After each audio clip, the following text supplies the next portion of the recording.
Mas Adi masih melihat bahwa turunnya Pak Jokowi nanti Juni itu betul-betul karena memang ada koreksi, karena bagaimanapun Pak Jokowi adalah pendukung Prabowo Gibran, ada keberlanjutan, atau memang betul-betul ya semata-mata hanya untuk PSI, ini pertaruhan nih, kalau PSI nggak lolos ke parlemen, wajah Jokowi mau taruh di mana gitu.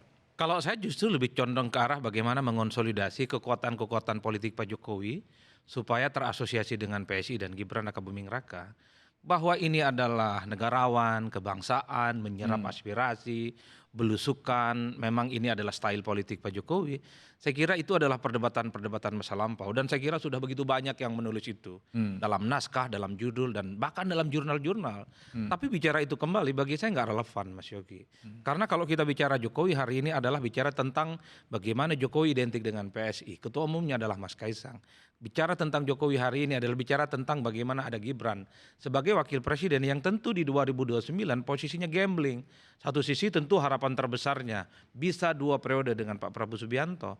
Tapi kalau kemudian skenario terburuknya tidak 2 periode dengan Pak Prabowo, what's next? Oh, Jadi ini harus disiapkan ya, Anda mau mengatakan. Kan itu yang diperbincangkan oleh publik, bahwa di situ ada diskusi. Kalau nanti turun katakanlah, kemudian ada exposure pemberitaan, ada hal-hal yang disampaikan, misalnya koreksi soal pelaksanaan MBG, koreksi soal pelaksanaan Koperasi Merah Putih, itu akan mempengaruhi hubungan Jokowi. Kalau itu disampaikan secara terbuka, pastinya akan mempengaruhi hubungan politik. Akan ada Tapi kalau disampaikan telepon-teleponan, WA-WA-an, citatan. Kalau belusukan rasanya nggak mungkin tertutup ya, pasti akan ada saja. Belusukan itu tidak perlu yang ada dirisaukan, kecuali kalau belusukan itu aneh-aneh gitu ya, menimbulkan gejolak dan instabilitas. Kalau belusukannya hanya ketemu dengan kader-kader partai, dengan relawan, kemudian makan-makan bersama, selfie-selfie, diskusi, nggak ada soal, bagus malah. Semakin memperbanyak seperti itu. Tapi yang bikin ramai dengan rencana belusukan Pak Jokowi ini kan banyak variabelnya, Mas.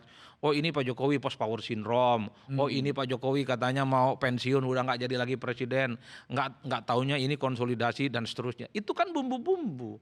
Saya tidak terlampau suka berdiskusi yang gimmick-gimmick kayak gitu. Semua orang pasti suka dengan gimmick. Semua orang pasti punya post power syndrome. Bukan hanya Pak Jokowi. Tapi saya ingin bicara tentang sejak 2026 pertengahan ini, 2029 yang akan datang, kalau masih bicara tentang personifikasi politik Pak Jokowi, saya pasti tidak akan melepaskan bahwa di situ ada Gibran dan di situ ada PSI yang ketua umumnya adalah Kaisang. Sesederhana seperti itu dan saja. ada PDI Perjuangan sebagai rumah lama yang tadi sudah disampaikan Bung Alsi. Saya kira sederhana itu. Dengan karena kalau kita mau Pak jujur Jokowi. Sebenarnya kan dulu ada program lapor Mas Wapres. Kenapa itu tidak diamplifikasi? Bukankah aduan-aduan itu yang kemudian signifikan datang dari daerah secara officially apa persoalannya, dan itu jauh lebih efektif sebenarnya untuk memperbaiki semua kebijakan-kebijakan yang menurut Mas Bro Freddy ini compang-camping terkait dengan program-program strategis pemerintah, ketimbang belusukan nanya masalah. Kan kesannya ingin menimbulkan ada matahari lain di luar yang ada saat ini. Kan itu yang kemudian orang rame, Mas.